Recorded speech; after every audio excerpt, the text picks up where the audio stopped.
नरेश मीणा कब रिहा होंगे? एनडीए टूटने की कगार पर हैं। नीतीश कुमार एनडीए छोड़ेंगे। इंडिया गठबंधन के तहत कांग्रेस का साथ देने वाले आरएलपी प्रमुख हनुमान बेनीवाल ने दिल्ली चुनाव में कांग्रेस को बड़ा झटका दिया है। हनुमान बेनीवाल ने क्यों दिया है दिल्ली के अंदर अरविंद केजरीवाल को समर्थन, इसी को लेकर भी बात करेंगे नरेश मीणा कब तक रिहा होंगे। बात करेंगे बिहार में एनडीए सरकार क्यों टूटने की कगार पर है। आज अपन बात करेंगे इसी तीनों खबरों को लेकर और आप इसी वीडियो को पूरा जरूर सुने। नरेश मीणा को थप्पड़ मारने के मामले में बुधवार को सुनवाई होगी, लेकिन नरेश को जहां एक मामले में राहत भी मिली है, वहीं दूसरे मामले में उन्हें बड़ा झटका भी लगा है। अधिनिष्ठ अदालत ने छात्र राजनीति से जुड़े 20 साल पुराने मामले में नरेश को बरी कर दिया है, जबकि छात्र राजनीति के समय के ही 13 साल पुराने एक अन्य मामले में उन्हें न्यायिक हिरासत में भेज दिया गया है। बता दें कि नरेश मीणा राजस्थान विश्वविद्यालय के महासचिव रह चुके हैं। करीब 20 साल पहले विश्वविद्यालय के छात्र संघ चुनाव में महासचिव पद का चुनाव लड़ चुके हैं। नरेश मीणा के खिलाफ छात्र नेता सुखविंदर सिंह ने 21 अगस्त 2004 को जयपुर के गांधीनगर थाने में रास्ता रोकने के समय कई आरोपों में मामला भी दर्ज करवाया था। घटना के वक्त नरेश मौजूद नहीं थे। विश्वविद्यालय के बाहर घटना के वक्त वो मतगणना हॉल में थे, इसलिए उन्हें इस मामले में बरी कर दिया गया है। 3 दिसंबर 2011 को नरेश मीणा एवं 2 अन्य लोग छात्र संघ कार्यालय के उद्घाटन का विरोध भी कर रहे थे। फरार होने के कारण कोर्ट ने नरेश मीणा को बरी कर दिया गया था। उसके खिलाफ स्थायी वारंट जारी हुआ था। अब कोर्ट ने सुनवाई के मामले में उनको निर्णय लिया है कि बाद में नरेश को न्याय हिरासत में जेल भेज दिया गया था। देवली उनियारा विधानसभा क्षेत्र उपचुनाव के दौरान थप्पड़ कांड एवं समारोह हिस्सा मामले में नगर पोर्ट पुलिस ने सोमवार को नरेश मीणा के खिलाफ देवली उनियारा जो जेएसएम कोर्ट में चालान भी पेश किया गया। अब इस मामले में सोमवार को सुनवाई होगी। इस पूरे मामले पर बुधवार को सुनवाई होगी। इस बीच नरेश मीणा की जमानत याचिका कोर्ट में भी पेश कर दी गई है। नरेश मीणा के खिलाफ अलग अलग थानों में 23 से ज़्यादा मामले भी दर्ज हैं। फिलहाल नरेश मीणा की मुश्किलें कम होने का नाम भी नहीं ले रही हैं। नवंबर में जेल में गए नरेश मीणा कब रिहा होंगे, ये तो आने वाला समय भी बताएगा। एनडीए टूटने की कगार पर है। नीतीश कुमार एनडीए छोड़ेंगे। 18 जनवरी को एनडीए में शामिल होंगे। जब भी नीतीश कुमार का नाम आता है तो हर कोई सोचता है कि क्या भाग गए और कहीं जा रहे हैं। तारीख अभी भी 13 जनवरी है और कई मीडिया चैनल कह रहे हैं कि नीतीश कुमार ने अपना मन बना लिया है और एनडीए को बाय बाय कह देंगे। और कई मीडिया चैनल इसको लेकर अपना तर्क भी दे रहे हैं और कह रहे हैं कि नीतीश कुमार 18 जनवरी को मोदी को अलविदा कह देंगे। वो भी कहेंगे कि राजद का साथ पकड़ने वाले हैं, 11वीं बार मुख्यमंत्री बनेंगे। इसको लेकर पीछे तर्क ये भी है कि नीतीश कुमार के कान तब खड़े हो गए तब अमित शाह ने कहा कि भाजपा संसदीय बोर्ड बिहार का सीएम तय करेंगे।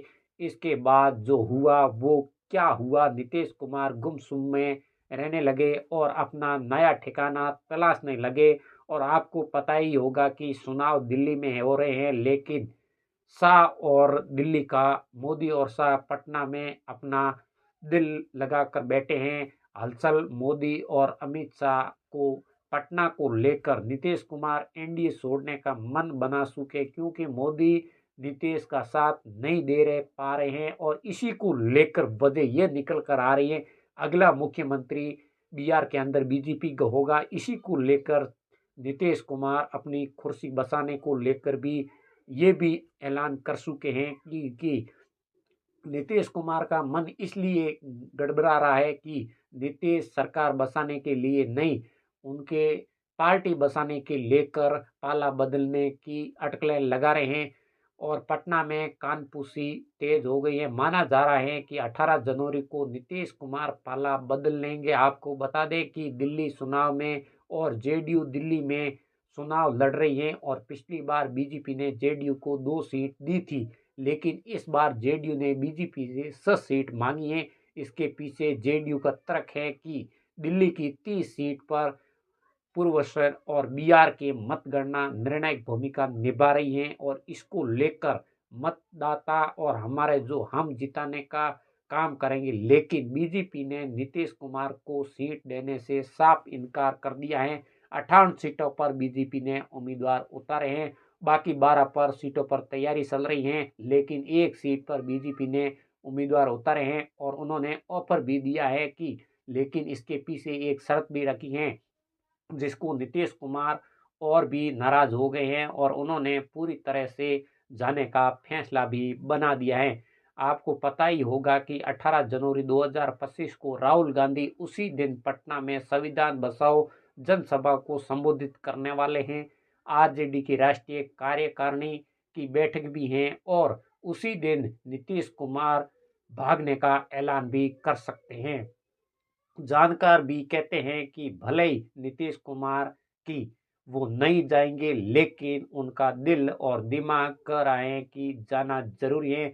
कुछ विश्लेषण ये भी कह रहे हैं कि नीतीश कुमार के चेहरे की चमक दिखाई दी जा रही हैं और वो बीमार नहीं चल रहे हैं, कार्यक्रम में नहीं जाते हैं, लेकिन अब खुशी खुशी यात्राओं भी कर रहे हैं और सरकारी कार्यक्रमों में भी हिस्सा भी ले रहे हैं। लेकिन नीतीश कुमार भागने की कोशिश कर रहे हैं। अब वो कारण ढूंढ रहे हैं और उन्हें दिल्ली में मौका भी मिल गया है। अगर बीजेपी उन्हें 12 में से 6 सीट नहीं देती है तो नीतीश और मोदी से अलग हो जाएंगे और इंडिया अलायंस के साथ चले जाएंगे। आपको पता ही है कि अगर नीतीश पलटी मार गए तो बिहार में मुश्किलें में पड़ जाएंगे। बीजेपी के लिए ये दूर की कौड़ी साबित होगी, क्योंकि जो काम मोदी शाह महाराष्ट्र में कर सकते हैं उससे बिहार में आजमाना टेढ़ी खीर होगी। अब देखने दिलचस्प होगा कि 18 जनवरी को क्या होता है और राजस्थान में इंडिया गठबंधन के तहत कांग्रेस का साथ देने वाले आरएलपी प्रमुख हनुमान बेनीवाल ने दिल्ली चुनाव में कांग्रेस को बड़ा झटका दिया है। हनुमान बेनीवाल ने ऐलान किया है कि दिल्ली विधानसभा चुनाव के लिए उनकी पार्टी अरविंद केजरीवाल का समर्थन करेगी, यानी बीजेपी और कांग्रेस के खिलाफ आम आदमी पार्टी का साथ देंगे। इसी ऐलान के साथ ही हनुमान बेनीवाल ने कहा है कि दिल्ली में आम आदमी पार्टी ने काम किया है। अरविंद केजरीवाल ने जाट समाज और गरीब तबके की भी खूब मदद की है। आपका प्रसार करेंगे हनुमान बेनीवाल ने कहा है अरविंद केजरीवाल ने जाट समाज के लिए आवाज भी उठाई है, इसलिए वो दिल्ली में आम आदमी पार्टी के लिए प्रसार भी करेंगे। बेनीवाल का दावा है कि आप पार्टी भारी बहुमत से दिल्ली का चुनाव जीतेगी। कांग्रेस को करना चाहिए था और आपका समर्थन। इसी दौरान आरएलपी चीफ ने कहा है कि कांग्रेस दिल्ली में अरविंद केजरीवाल का समर्थन करना चाहिए था और लेकिन कांग्रेस और बीजेपी मिली हुई हैं। उन्होंने ये भी कहा है कि कांग्रेस का दिमाग कचरे से भरा हुआ है। बीजेपी पर निशाना साधते हुए हनुमान बेनीवाल ने कहा है कि हरियाणा के अंदर बीजेपी ने जाटों को गोलियों से भूला था और जाट समाज इसी बार दिल्ली के चुनाव में बीजेपी की हवा निकाल देंगे। इस बार के चुनाव में जाट समाज बीजेपी को सबक सिखाएगा और आपको वोट करेंगे। संजय सिंह ने हनुमान बेनीवाल के कदम को स्वागत भी किया है। आम आदमी पार्टी के राज्यसभा सांसद संजय सिंह ने आम आदमी पार्टी को आरएलपी के समर्थन पर हनुमान बेनीवाल का धन्यवाद भी दिया है और आप सांसद ने सोशल मीडिया प्लेटफॉर्म एक्स पर लिखा है कि इंडिया गठबंधन के दल आरएलपी के राष्ट्रीय अध्यक्ष सांसद हनुमान बेनीवाल ने दिल्ली में आम आदमी पार्टी को समर्थन दिया है।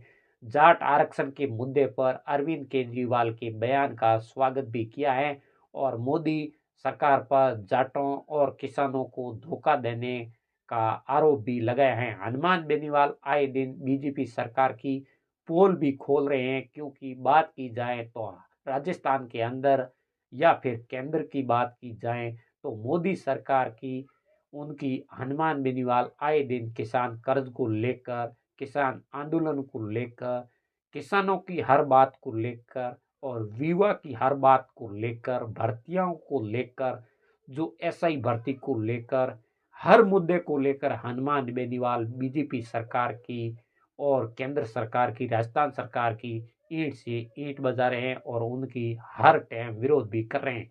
आपको बता दें, ये तीनों खबरों आप तक पहुंचाई और इन तीनों खबरों पर आपकी क्या राय है वो भी हमारे को कमेंट सेक्शन में ज़रूर बताएं।